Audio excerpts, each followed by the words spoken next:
Et salut! Alors dans cette vidéo, on va parler de la convergence uniforme sur tout compact dans le cadre des suites de fonctions.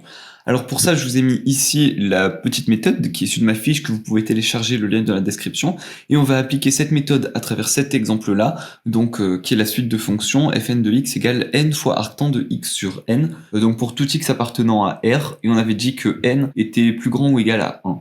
Alors dans la vidéo précédente, on avait tenté de montrer que cette suite de fonctions convergeait uniformément, sauf qu'on n'avait pas réussi, parce que quand on faisait le sup de fn-f en valeur absolue, et ben on trouvait plus l'infini.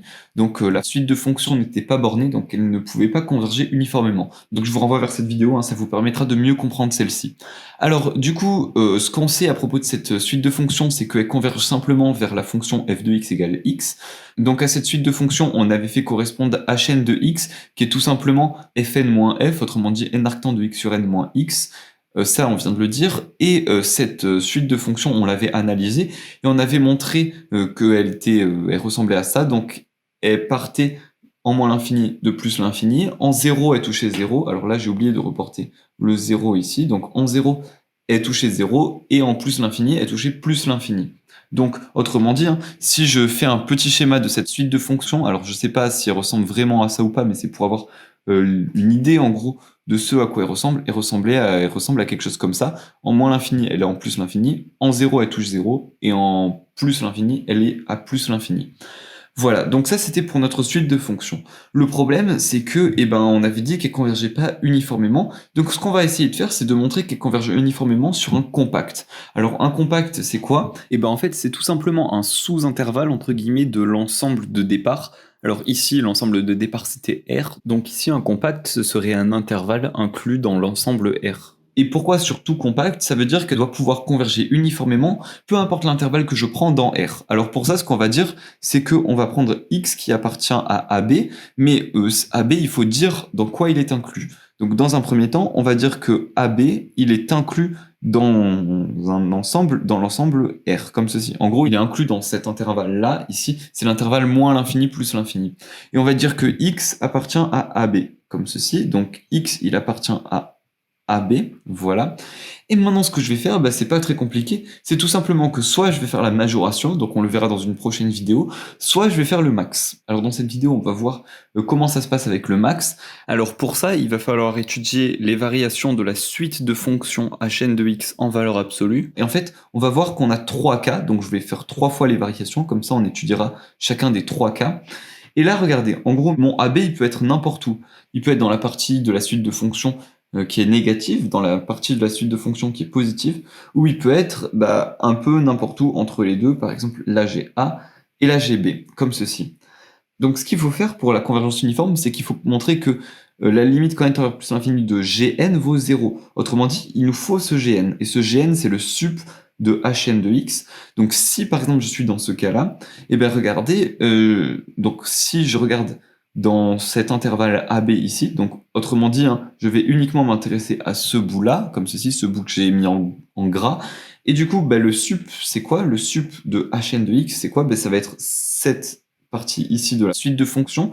Alors attention, même si ma suite de fonctions continuait encore plus haut, peu importe, mon sup dans l'intervalle AB, c'est cette valeur-là, autrement dit, c'est hn de a, en valeur absolue. Alors ça, je vais l'écrire ici. Donc là, j'ai hn de a, et donc là, j'avais ici hn de b, et donc là, alors attention, toujours en valeur absolue, c'est important, et du coup, alors, oups, vous voyez pas, hn de a, hn de b en valeur absolue, et du coup, ici, donc mon gn, il va valoir quoi? Il va valoir tout simplement le sup de hn de x, autrement dit, il va valoir hn de a, comme ceci, hn de a, et voilà. Donc là, j'ai mon gn. Maintenant, si on était dans ce cas-là, mon Gn, qu'est-ce qu'il vaudrait? Regardez, donc là, ici, j'ai Hn de A en valeur absolue. Ici, j'ai Hn de B en valeur absolue, Hn de B, comme ceci. Et du coup, le sup dans cet intervalle-là, c'est quoi? Ça va être la valeur la plus haute, encore une fois. Autrement dit, ça va être Hn de B en valeur absolue. Hn de B comme ceci. Et si je suis dans ce troisième cas ici, donc là pareil, j'ai Hn de A, et là ici j'ai Hn de B comme ceci.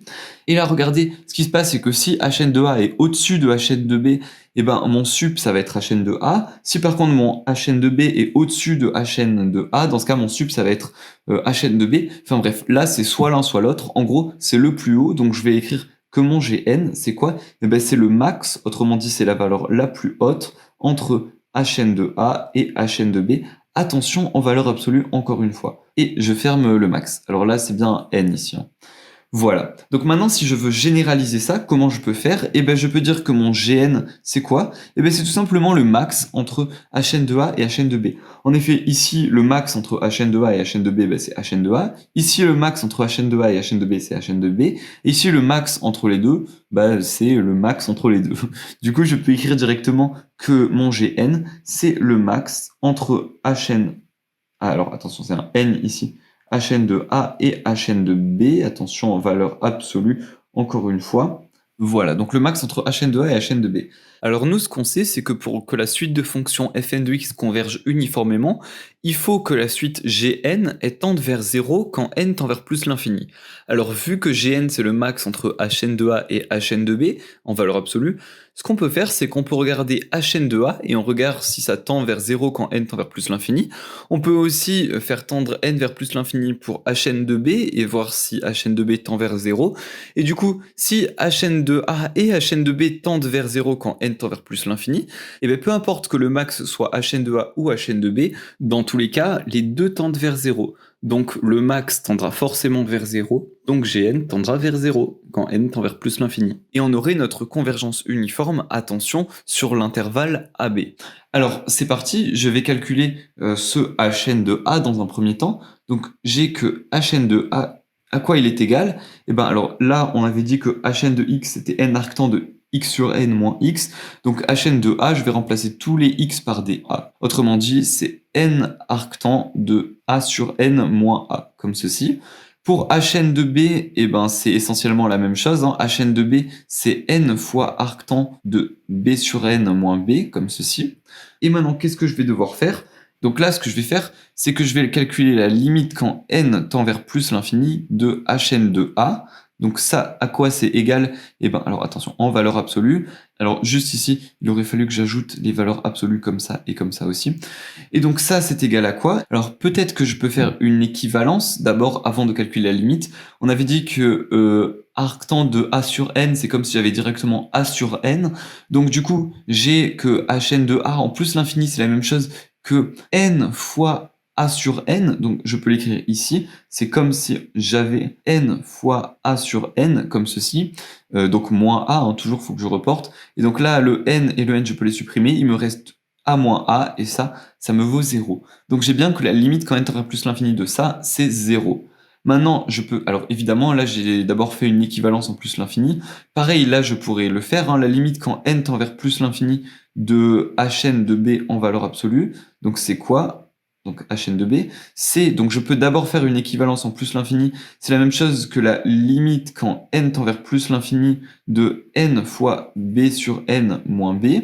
Autrement dit, c'est la même chose que la limite quand n tend vers plus l'infini de, donc je peux supprimer les deux n ici, de b moins b, autrement dit, eh ben, c'est la même chose que la limite quand n tend vers plus l'infini de 0, autrement dit, c'est bien 0. Voilà, donc vous avez vu que dans les deux cas, eh ben, on avait bien que la limite quand n tend vers plus l'infini était 0. Donc là, ce que je peux dire, c'est que ça, ici, là, ça tend vers 0. Ça aussi, ça tend vers 0. Donc du coup, mon Gn, regardez, si je remets la méthode, il fallait dire que quand je fais la limite quand n tend vers plus l'infini de Gn, je trouvais 0. Or là, regardez, si je fais la limite quand n tend vers plus l'infini de Gn, eh ben, j'ai soit 0 ou soit 0, autrement dit, dans tous les cas, j'ai 0. Donc là, ce qu'on vient de prouver, c'est que la limite quand n tend vers plus l'infini de Gn valait 0. Autrement dit, ça implique que ma fonction fn de x, que ma suite de fonctions fn de x, attention, que ma suite de fonctions tend vers ma fonction f de x égale x par convergence uniforme. Alors attention, ça c'est sur l'intervalle AB, hein. Nous on est toujours dans l'intervalle AB, mais si maintenant je me mets dans l'intervalle R, donc dans l'intervalle moins l'infini plus l'infini, dans ce cas je peux dire que pour tout x appartenant à R, eh ben, j'ai que ma suite de fonctions fn de x, elle va converger vers une fonction f de x égale x, mais attention, elle va converger uniformément sur tout compact, CVUC. Attention, hein, le C, pourquoi? Ben parce que ça fonctionne pas sur R, mais ça fonctionne peu importe l'intervalle que je prends à l'intérieur de R. Voilà, donc j'espère à travers cette vidéo que vous aurez bien compris la différence entre la convergence uniforme et la convergence uniforme sur tout compact, que vous aurez également compris comment montrer qu'une suite de fonctions converge uniformément sur tout compact. Donc si c'est le cas, vous pouvez lâcher un petit like, ça fait super plaisir. Si vous avez des questions ou quoi, bien sûr, vous pouvez les laisser dans les commentaires. Et nous, on se retrouve dans la prochaine vidéo pour continuer à parler de la convergence uniforme sur tout compact, mais cette fois-ci par majoration. Du coup, à tout de suite.